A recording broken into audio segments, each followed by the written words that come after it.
ನಮಸ್ಕಾರ ವೀಕ್ಷಕರೇ, Latha's cooking dairy ಚಾನಲ್ಗೆ ತಮಗೆಲ್ಲ ಸ್ವಾಗತ. ನಾನಿವತ್ತು ತುಂಬಾನೇ ಟೇಸ್ಟಿ ಆಗಿರುವಂತಹ ಹಾಗೇನೆ ಅಷ್ಟೇ ಹೆಲ್ದಿ ಕೂಡ ಆಗಿರುವ ಒಂದು ಸ್ನ್ಯಾಕ್ಸ್ ರೆಸಿಪಿನ ನಿಮ್ಮ ಜೊತೆ ಹಂಚ್ಕೊಳ್ತಾ ಇದ್ದೀನಿ. ಅದೇನಂತಂದ್ರೆ ಆರಿಗ್ಯಾನೋ ಫ್ಲೇವರ್ಡ್ ಮಖಾನ. ಈ ಮಖಾನನ ಲೋಟಸ್ ಸೀಡ್ಸ್ ಅಂತಾನೂ ಅಂತಾರೆ. ಇದನ್ನ ಆಸ್ ಎ ಸ್ನ್ಯಾಕ್ ಆಗಿ ಕೂಡ ಬಳಸ್ಕೊಳ್ಬಹುದು. ಹಾಗೇನೆ ನಮ್ಮ ಆರೋಗ್ಯಕ್ಕೂ ಕೂಡ ಇದು ತುಂಬಾನೇ ಒಳ್ಳೆಯದು.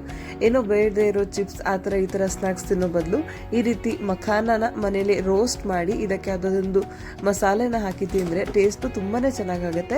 ಹಾಗೇನೆ ಇದು ನಮ್ಮ ಆರೋಗ್ಯಕ್ಕೂ ತುಂಬಾನೇ ಒಳ್ಳೆಯದು.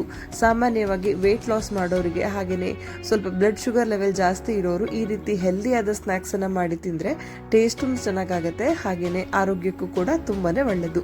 ಬನ್ನಿ ಹಾಗಿದ್ರೆ ಇವತ್ತು ಈ ಒಂದು ಆರಿಗ್ಯಾನೋ ಫ್ಲೇವರ್ಡ್ ಮಖಾನನ ಹೇಗೆ ಮಾಡೋದು ಅನ್ನೋದನ್ನ ನೋಡ್ಕೊಂಬರೋಣ ಬನ್ನಿ. ನಾನು ಈ ರೀತಿ ಆಗಿರುವಂತಹ ಪ್ಲೇನ್ ಮಖಾನನ ಇವಾಗ ತಕೊಂಡಿದ್ದೀನಿ.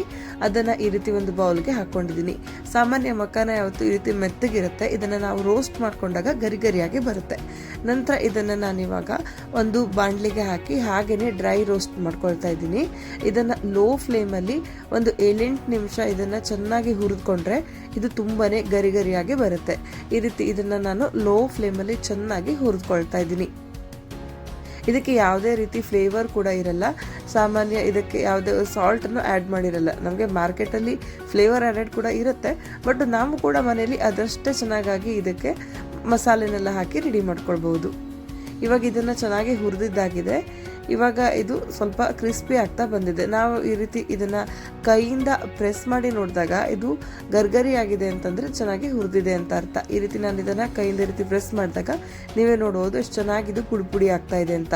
ಈಗ ಇದು ಚೆನ್ನಾಗಿ ಹುರಿದಿದೆ. ನಂತರ ಇದಕ್ಕೆ ನಾನು ಇವಾಗ ಮಸಾಲೆ ರೆಡಿ ಮಾಡ್ಕೊಳ್ತಾ ಇದ್ದೀನಿ. ಅದಕ್ಕೋಸ್ಕರ ನಾನು ಇವಾಗ ಒಂದು ಬಾಂಡಿಗೆ ಸ್ವಲ್ಪ ಬಟರ್ ಹಾಕಿದ್ದೀನಿ. ನಂತರ ಇದಕ್ಕೆ ಒಂದು ಸ್ವಲ್ಪ ಖಾರದ ಪುಡಿಯನ್ನು ಹಾಕೊಂಡಿದ್ದೀನಿ. ನಂತರ ಒಂದು 1/4 ಚಮಚ ಆಗುವಷ್ಟು ಆರಿಗ್ಯಾನೋ ಪೌಡರ್ ಅನ್ನ ಸೇರಿಸ್ಕೊಂಡಿದ್ದೀನಿ.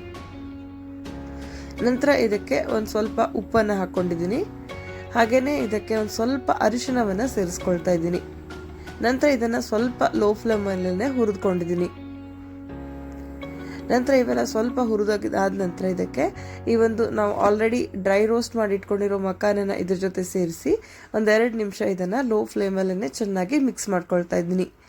ಇವಾಗ ಈ ಒಂದು ಸಿಂಪಲ್ ಆಗಿರುವ ಹಾಗೆ ಹೆಲ್ದಿ ಆಗಿರುವಂತಹ ಆರಿಗ್ಯಾನೋ ಫ್ಲೇವರ್ಡ್ ಮಖಾನ ರೆಸಿಪಿ ರೆಡಿಯಾಗಿದೆ. ಇದನ್ನು ನಾವು ಆಸ್ ಎ ಸ್ನ್ಯಾಕ್ಸ್ ಆಗಿ ಟೀ ಜೊತೆ ತಿನ್ನಲಿಕ್ಕೆ ತುಂಬಾನೇ ಚೆನ್ನಾಗಾಗುತ್ತೆ. ಹಾಗೆಯೇ ಇದು ಅಷ್ಟೇ ಹೆಲ್ದಿ ಕೂಡ ಹೌದು. ಫ್ರೆಂಡ್ಸ್, ಈ ಒಂದು ಮಖಾನ ರೆಸಿಪಿ ನಿಮಗೆ ಇಷ್ಟವಾಗಿದೆ ಅಂತಂದರೆ ಖಂಡಿತ ಒಂದು ಲೈಕ್ ಮಾಡಿ.